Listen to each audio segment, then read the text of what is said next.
But then I saw what's happening to the Palestinians and the horror being inflicted upon them by Israel and by my own government, who are paying for the bombs, supplying the bombs in the billions of dollars.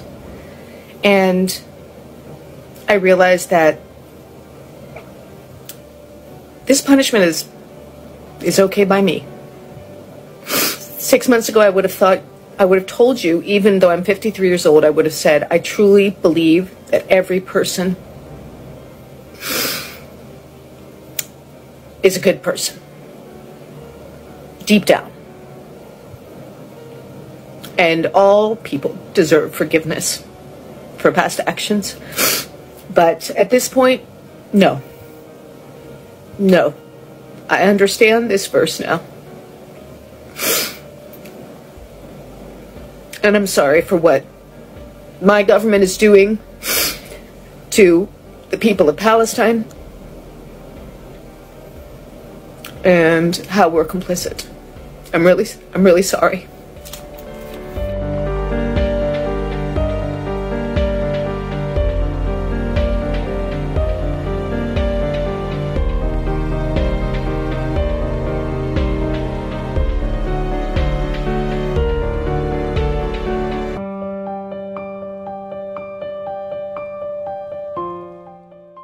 Most of my life, I've approached almost everything from my head, and I've been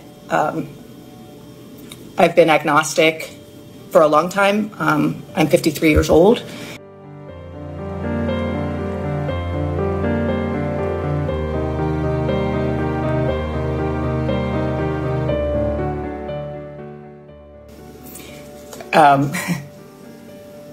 You know, outside of like all the other amazing things I'm reading in the Quran, that just, you know, helped me understand a little bit how people who are being relentlessly bombed and attacked can have such faith.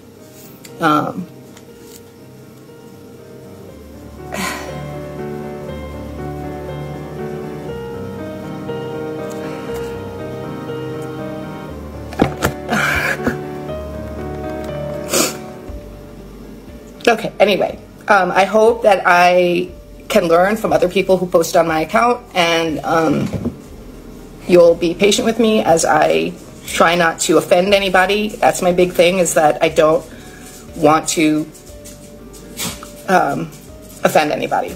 You know, I'm just learning. I'm pretty new to this, so be patient with me.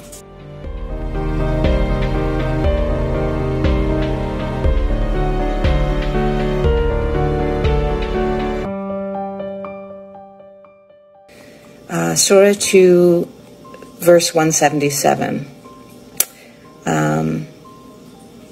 Righteousness is not in turning your face towards the east or the west. Rather, the righteous are those who believe in God, the last day, the angels, the books, and their prophets, who give charity out of their cherished wealth to relatives, orphans, the poor, needy travelers, beggars, and for freeing captives, who establish prayer, pay alms tax, and keep the pledges they make, and who are patient in times of patient in times of suffering, adversity, and in the heat of battle. It is they who are true in faith, and it is they who are mindful of God. Okay, so the reason this verse struck me, or this passage struck me, is because of my preconceived ideas based on living in America in a Judeo-Christian society, which taught me that Muslims in general are retributive and maybe not the most peaceful people, and that their religion, the religion of Islam, was very highly structured, and you had to do this and not that, and if you didn't do this, you would be punished. It's not just about outward compliance to a set of rules, which is how I was, what I was led to believe.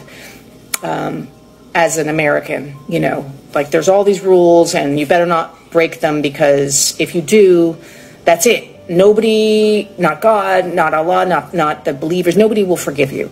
So this passage really struck me, you know, when it says righteousness is not in turning your face towards the east or the west, says to me, it's not about the postures and the outward performance, but rather the inward belief in God and, you know, acting charitably towards the poor and in being patient in times of suffering. And, you know, I live in the South, and a lot of the Christians here, and not all of them, I'm not slamming an entire religion, but a lot of them are very judgmental about your behavior, and that is a real turnoff to me. How can people who believe in God judge others harshly? Isn't that God's job? and you know, after death. So I'm continuing to read, and wanted to thank all of you.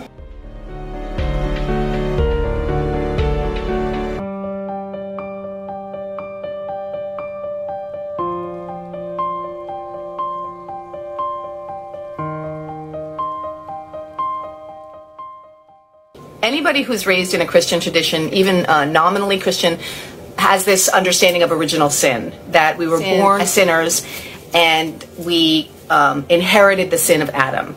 And as a young person, you know, when I would go to church, this really bothered me. I mean, I would see these innocent babies and just think, you know, that's crazy. And also, like, if they died, God forbid, if they passed without having been baptized, they were going to hell. Like, that just seemed really capricious to me.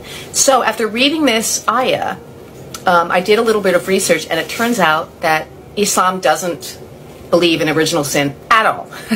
They think that babies are born pure and sinless, and they don't inherit the sins of Adam. So no soul burdened with sin will bear the burden of another.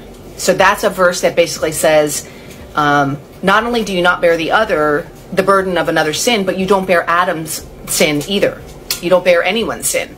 So you're born sinless, and then, as humans are prone to do, fall into sin, which God knows you're going to do anyway.